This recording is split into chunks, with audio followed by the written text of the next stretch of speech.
Welcome to the Social Media Church podcast. I'm Neil Smith, joined by my co-host, Aaron Magnuson. Aaron, I'm pumped about today's conversation. Yeah, today's going to be an awesome conversation. And you've been thinking about it for a while. And I got exposed to it yesterday on a call that we were on together. And I'm really excited to just introduce our audience. And I want to preface this episode right up top for two reasons. One, I'm in my closet.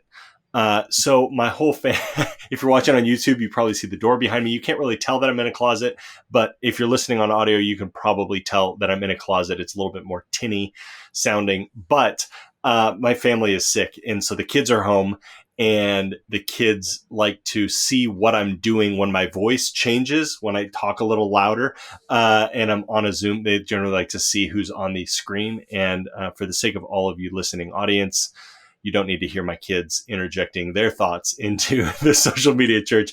But I also want the second preface to this episode would be is sometimes Nils and I are going to give you really practical tips for something you can execute on tomorrow or even today, wishing that you had been executing on it yesterday. And then sometimes we're going to have an episode like this where we're just going to throw out a new idea and see if you have any thoughts on it.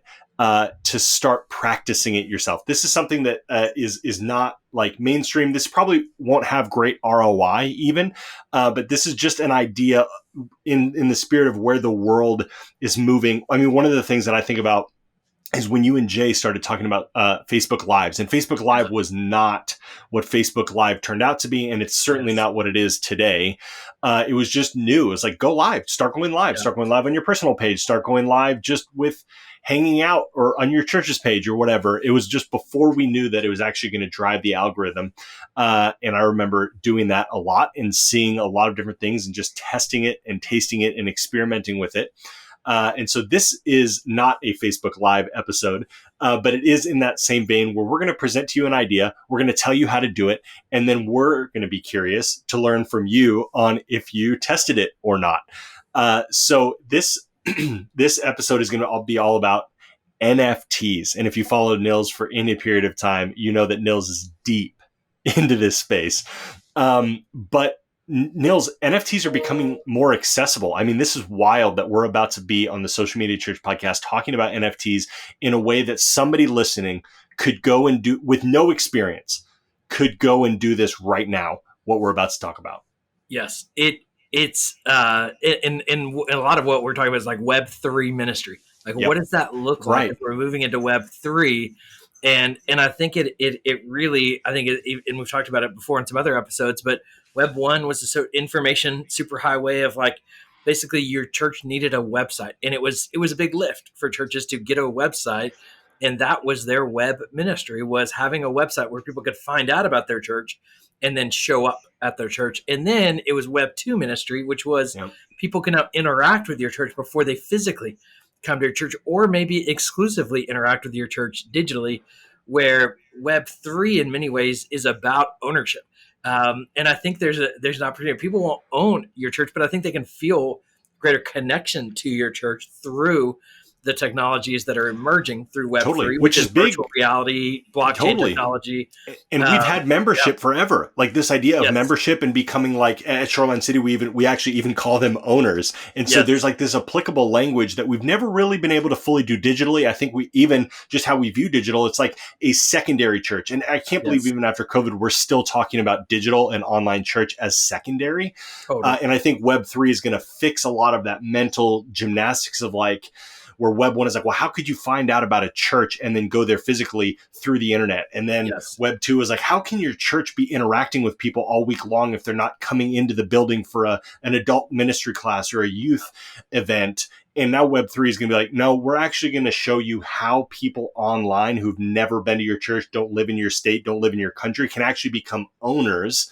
Members, as some of us call it. And so I love this. I'm so excited for Web3 actually creating a greater depth of ownership and membership to our individual bodies in a localized sense. Yes, 100%. And so I think that we have a really interesting opportunity. But I think sometimes when we first get into new things, it can feel weird. It can feel disconnected. Sometimes it can actually be forced. Sometimes we're actually trying to be there too soon. And that's something that I've been guilty of is I've spent too much money. I've spent too much time trying to be first.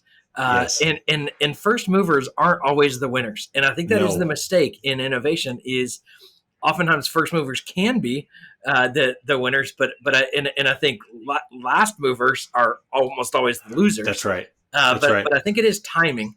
It The is. market, and I It think too is. that the conversation we're talking about non-fungible tokens, NFTs, That's right. in this episode, and so I want to give some context to what those are. But I think what the story is that people hearing is that people are getting rich off of NFTs, and I think that's the story people heard off of cryptocurrency is Yeah.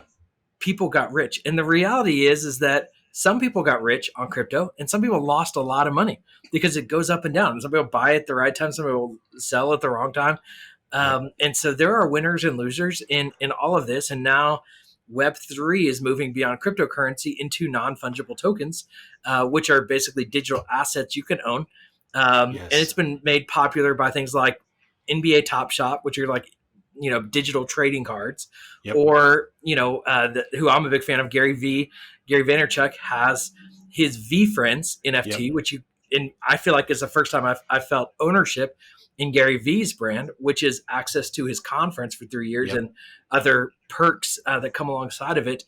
And so what an NFT is still being developed, but it's essentially a way to have some kind of ownership of an item or an asset that is only digital, and or it is basically the ownership is is defined by a smart contract on the blockchain. Right. And I won't go into the details of that Yes. technology Yes. because I think you can Google and get into it, and that's a much longer and Right. more boring podcast. But I think Read Nils's book, Crypto for Good, and you'll there you have go. a little bit of a better understanding. Just Amazon Crypto for Good. Nils wrote a book. I don't know if y'all know this. Nils won't tell you this, but yeah, go buy that book. It's a cute little. Like a mini book. It's a tiny little book. It's not a full size book, but it's got all of these ideas in there. So if you want to I'm learn told more, you can read it in 3 sittings in the bathroom. Yes. And so if you're looking for how long it is, it depends on how long you sit. That's right. But There you go. it is not a long read. The other resource that I want to make sure you're aware of that I know we have talked about, but I don't talk about a lot, is Engiven, Engiven. It's a crypto donation platform that a lot of churches have gotten onto. But if your church is not accepting cryptocurrency, you need to be doing that at this point. But we're talking about Web3 ministry, not just donations. That's right. So non-fungible tokens, you can create a non-fungible token and basically mint it on the blockchain, which gives somebody ownership. And so I own, lots of NBA Top Shot NFTs. How many NFTs, Nils? Just for perspective, I own 3. And I actually, based on the conversation we're having today, do the 2 that I got from you yesterday count as NFTs, my little badges and tokens, or are those? Yes. Okay, so I have 3. NFTs. I have 3 NFTs, Got it. and they have all been given to me. I have not paid any money. Yep. Nils, how many do you have? And I won't ask you the amount of money. Yeah, I probably have 100 NFTs, maybe 150. Mostly though, NBA Top Shot NFTs from the packs that you've opened early, and and I'd buy packs of like 3 or 4 in a pack. Yes, and so a lot of them are NBA Top Shots. Probably 50 NBA Top Shot, and then maybe 50 non NBA Top Shot NFTs. And I want to let all of our audience know as well. You may be loosely familiar with this, but I want to speak to the people that are coming into this conversation with the mindset that I had yesterday. So being familiar with NFTs, but really the best association for me until yesterday was thinking about NFTs in the lane of like trading cards or stocks or something of value that's going to accrue more value over time that you can either sell and so just only monetary is my mindset of NFTs, or like an art gallery. Like it's only worth something if it's worth something. Yes. And so I want to let you know, if you have that mindset and you're coming into this conversation, there is another use case for NFTs that will make a lot more sense for ministries and churches that is not tied to the idea of these being a trading card or these things accruing value over time that you're eventually going to sell for thousands of millions of dollars. Yeah. And so before you log off, like this idea will be applicable to churches, because we're not going to go and say, hey, mint your lead pastor and sell that and start making, have an extra revenue stream. If you're doing that, I'd be curious to know how that's going for you. And I'm not going to say no to that, but that is not what this episode is about. I just want to be clear up front that my mind was opened yesterday for new use cases that made more sense directly in line with churches and ministries.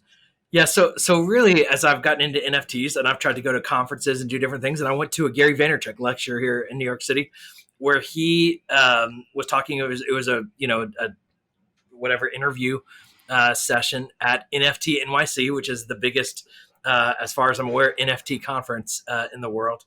And so we went to the session, and when you walk in, they had this sign set up that said, "Scan this QR code for your custom NFT or your unique or whatever it was NFT." And so I scanned it, and it had me go through this process with a website called Poap, POAP. You can actually look it up, poap.xyz. We'll have the link in the description of this show as well. And it would basically it minted an NFT of the event. So only people that were at that event were able to mint this NFT. And I thought, oh, that's pretty cool. Like, I don't know what I do with it, but I got an NFT. And I remember thinking afterwards, like, oh, can I sell this afterwards? And there really wasn't a market for it. I didn't know what to do with it. I just saw it. Well, then, like a few months later, I was watching the Super Bowl and scrolling through Twitter while the Super Bowl was going on. And I saw a tweet from a guy named Malachi O'Brien, who listens to this podcast. We gotta have Malachi on. I met him recently. Oh yeah, he's awesome. Yeah, okay. So Malachi, he's deeper into NFTs than I am. Very much he loves deeper. NFTs and is so smart with it. But he was like, I created a Pope, is what he called it, and basically the same kind of NFT. And I've got 50 of them for the first 50 people that reply to this tweet or like this tweet. I'll DM you a link to get the Pope. So he DM'd me, and here's a link. Download the Pope. Same thing as what I got at Gary V's with the QR code. And I was like, man, they're just creating NFTs and giving them to people to commemorate events. A moment, And it was like, and then I look at my Pope app, and you can see all of your NFTs in the Pope app with it. It's got a web portal thing. And but it's actually minted on the blockchain, and my unique NFTs represent those, events. And so and people can look at my wallet and see all of my NFTs. And so I was like, wow, this is, and then I started looking at Pope, and I'm like, oh, you just do it for free. You add a JPEG and you create the event, and anybody can create an NFT that they can give to anyone for free through Pope. And so my mind went down this path of, and I'm always thinking about this. I'm thinking about, what can churches do with this technology? What can ministries do with this technology? And I thought about Father's Day at Hillsong, which is where we go to church. And I remember 2 years ago, one of the last time we were in a physical service for Father's Day, walking out, and they handed all the dads this pin that just like a pin you put on your shirt, or on your jacket. And it said "Occupy All Streets," and that was kind of a tagline that we used at Hillsong, New York.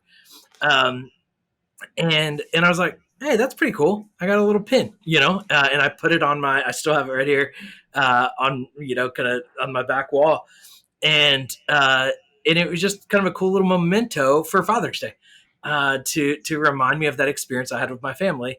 And I remember thinking, oh, wait, it's kind of like that pin they gave me as a memento of that Father's Day experience of, could we as a church give people a memento of when they came to our Easter service, of when they came to this special event we did, when they came to youth camp, and we literally just create a Pope, and now they have an NFT and it's not something they sell. It's not something that they, whatever. It just goes in their digital wallet, and they store it, and they just have that memento in many ways just to even share with others. Like, these are the things and events that I attended, and it's like a ticket stub to highlight that I was there and I was a part of that. That's I remember that. And whether they go back and look at it or somebody else goes back and look at it, that's what it is. That's all it is. It's not. There's nothing real fancy about it. It's pretty simple. but it's like a little sticker. It's like a little pin. It's Totally. just I like thought a one memento. of the things you said yesterday, Nils, in comparison. So my first understanding of NFTs was trading cards. This new thing that was ushered into my head yesterday was like, oh, it's like the first iteration of your church's merch. I remember when we started the Grove back in Oregon, and like the first line of T-shirts that came out Yep. for those first owners, Yeah. and then years down the line, you have more that come out, but people still wear the first one. And they're Yeah. like, oh, I remember the conversation. Like, oh, where did you get that one? Like, that's a really Yeah. cool shirt. And it's like, well, we got this way back in whenever. Like, we're not creating these anymore. It's like even like an older logo. And Yeah. some of you church leaders that are listening to this can relate. And so it was my first understanding of, oh, NFTs as T-shirts Yeah. that mark like a moment in time that would never be created again. No reason for it to be created again.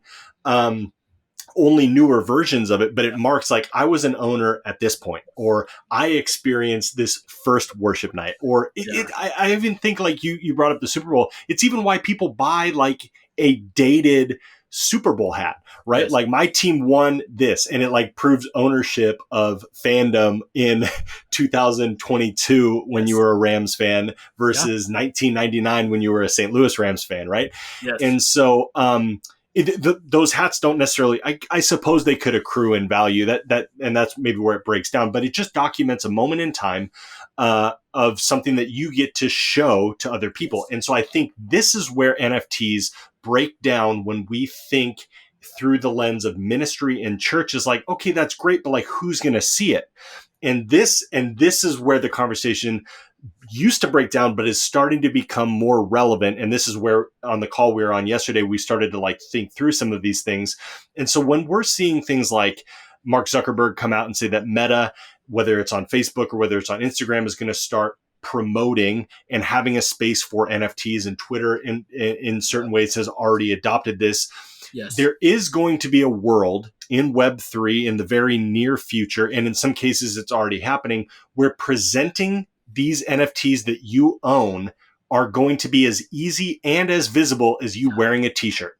Yeah. And I think that is where we need to start changing our minds of like, people are actually going to see this. And even on Pope, we were clicking yesterday on some other people's profiles, and you can see all of them and you can see what they're interested in. It's almost like, it reminded me a little bit of like the Pandora bracelets of like, you learned something about the bracelets and you were like, oh, this person seems to be interested in this. And so if your church or your ministry is creating a lot of these NFTs for different events, you could be creating NFT evangelists. They might be in the space because they're collecting Top Shot, but they also have all these church things. Like, what is that? What's this church in wherever, and why do they have all these things? Oh, maybe I'll go check it out. And so you're almost creating an opportunity for people to be evangelists in Web3 by creating these NFTs.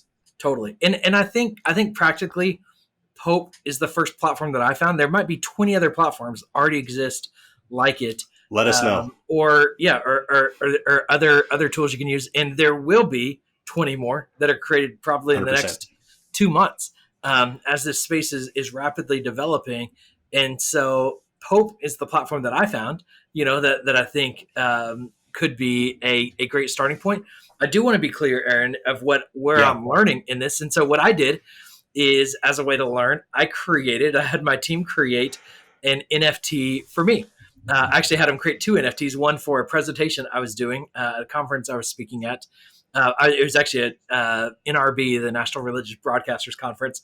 I'm going to pull this up for our YouTube audience. So while you talk, I got to tell you, Aaron, when I was at NRB, I have been so used to ministry leaders being resistant to new technologies, and so it really is interesting to see how when I kind of present Web3, how responsive and positive the response has been, rather than resistant. And that's something very different than I experienced over the last decade. And NRB is a little bit older, skews a little bit older, skews a little bit more dated. So that's remarkable. A little bit older is an understatement. And so I'm being generous, but they responded positively. So this older ideology, totally traditional media, television, radio, right, responded positively to Web3. And by the way, I met some friends from Norway, and they gave me their information, and I lost it. And Oh, I had such a good conversation with them. If you listen to this, DM me on Instagram or something, because we're going to connect, and I meant to connect, and I can't find your information, so I would love to connect with you. But that's so awesome. practically though, I lost my train of thought. I'm sorry I This is interrupted you. this is You the were talking problem in my about mind. Web3 being really positive, and being received positively, and you get at NRB, Oh yeah, you yeah. gave them So practically, I wanted to do it as a QR code or even use a domain. Like I think I bought nilsnft.com or something like that, and I of was going to course you tell did. people to go there and get it. But here's the deal: the domain has to change every NFT, the Yes. URL to mint because every NFT is different, and so they give you a QR code. Well, that QR code is updating in the back end that URL every time somebody uses the QR code. Right. Um, But what but happened yesterday, there was two of us trying to scan the QR code, just two that's of right. us, only two. So not a conference, two people at the same time trying to Yes, scan it. And it didn't go through until each of us that's right. scanned it individually at different times. And I think where you're going with this, Nils, this is just the faulty nature Yes, of this being so early. Like this won't be a yes, problem in the very yes. near future, but it's a No, problem right now. and I think we got to be clear on that. Is like this isn't going to work perfectly, and it's not going to be like, oh, here's your playbook for how to do this. And I remember when we launched Church Online, we didn't have a Church Online platform. We didn't No. have it's just the technology. We had to like rig up a combination of. I remember our mutual friend Brian at Yes. what was CCV. So Yeah. And so now at one and all. that one and all. Totally. I was going to It's bring this like up. he built his own like Microsoft live streaming platform on Right. his computer, and it was Yeah. like we were all just trying to figure this thing out. Of like Right. the technology wasn't Man. like you couldn't just go sign up for Vimeo Live, No. And if the or physical, even the yeah, physical setup, like if one wire like jiggled at all, the whole yes, thing crashed. Like yeah, it was a house of cards. yes, Church Online was a house of cards. totally the technology side. And now we Yes. don't even worry about it, and we've got like 3 backups, and it's and we can actually use our phone hotspot because Right. that's fast enough to live stream out of if we need to. And so we're early into this, and I want to be clear on Yep. that. But Yep. I think this is one of those ways to get in to this space without spending a lot of money, without wasting a lot of time, but to provide a pretty unique, cool opportunity to create an NFT for your church. Um, Totally. and worst case scenario, nobody does it, and you wasted about an hour. And so Yeah. I think And it's we a should low be really risk, high clear. No reward. money. Yeah, This Pope platform, you do this for free. yeah, There is no money outside of your time. There's no payment associated with just trying this out. totally. So the ROI though, Aaron, of Yep. it is not going to be financial, No. and you're probably not going to see a bunch of people get saved because you created an NFT for your church. Right. I think what it does and the value that I believe it adds to your church is its ownership. I think it's a way of so just like you. I think you had a great correlation of to when you created the first T-shirts. T-shirt. When Yep. people wore that T-shirt, there was a level of ownership in the church. They were wearing the merch. And so when somebody mints your NFT, there's a level of ownership of they now have their church's NFT. They own that, and so that that is valuable. It's hard to measure. It doesn't fit on your baptisms. It doesn't fit in your salvations. It doesn't fit in your giving Right. box. But I do think there's value in the return on the investment of your time. And that's what it is. It's going to cost you time, and the return on that investment is going to be commitment, connection, Yes. and I think ownership. That's right. I love it. And we just want you to try it. And we're curious to hear your use cases. We don't know who is going to take this and run with it. But I'm sure there's somebody listening that already has 5 better ideas, and they're completely baffled that we haven't talked about it right now in this moment. Yeah. I can empathize with that. I've definitely listened to episodes of the Social Media Church podcast where I'm like, why aren't they talking about this facet? Well, that's yours to own, and we want to hear about it and do it. And if you have one already, we want Nils and I would love to be a part of getting our own NFT from you. And we also Yes. are wanting to use this as a promotional opportunity for what, Nils? Well, Discord. Yes, We want you to feel ownership in social media church. that's right. It's something we've always believed in. We want this to be a place for community, and so we're trying to build our Discord community. Yep, And Discord is in many ways the social network of Web3, totally and is. we want you to experience that engagement there. And so when you join our Discord, there's going to be an opportunity for you to mint the social media church Pope NFT. Yes. And so, or at least I think we're going to make 100 of them. And so, for the first 100 people or next 100 people who get into our Discord, there will be a Pope waiting for you, and come get your social media church NFT. And yeah, so that's kind of our pitch and our gift to you Yeah. out of this. And then I think that you can experience it. You can experience, I mean, obviously, I hope you can experience Discord in community and learning out of that. But then you can also experience some level of ownership Yep. in this community and in social media church. And so we hope you'll go and do that, take advantage of that. That's right. We would love to see you in there. If it's not completely polished up, our team literally put this together because there's an episode earlier that if you haven't listened to, you need to listen to.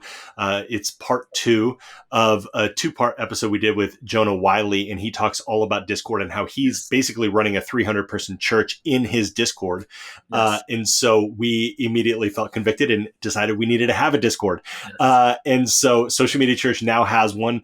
And it's a great spot if you're not familiar with Discord to learn how it works, to taste it, to experience it, and maybe find a use case for your own ministry or church. And if you are familiar with Discord, it's one more Discord that you get to join, and one more community that you get to contribute to and be a part of. But yeah, I'm really excited about it. And then even just creating an idea like this of getting an awesome token to mark that you're one of the first 100 people to join this Discord is really cool. And I know that you and I, Nils, are already thinking through what it's going to look like to have some of these at our conference that's going to be happening later this year as well, the second annual Social Media Church Conference. There's just so many fun things that you can do because, yeah, we want to create owners. And the reality is, since 2013, there are people who have owned this with us for a really, really, really long time.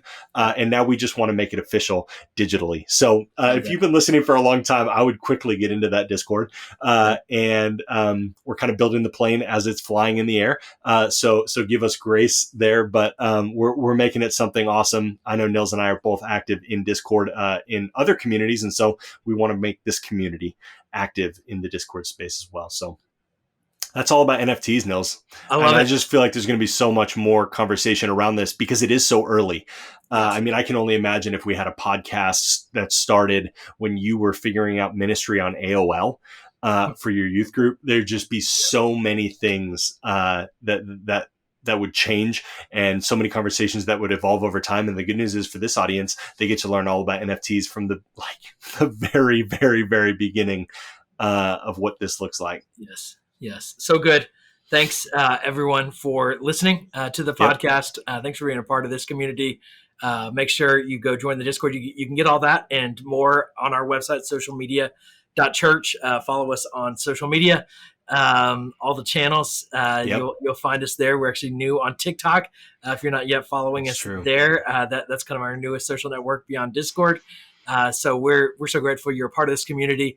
And if you haven't left a rating or review on Apple Podcasts or Spotify or whatever it is you're listening, we hope you'll do that and help this podcast get to more people, more leaders, and push the church forward as we continue to move towards Web3 and push innovation in the church. Thanks for listening. We'll talk to you again on the next episode.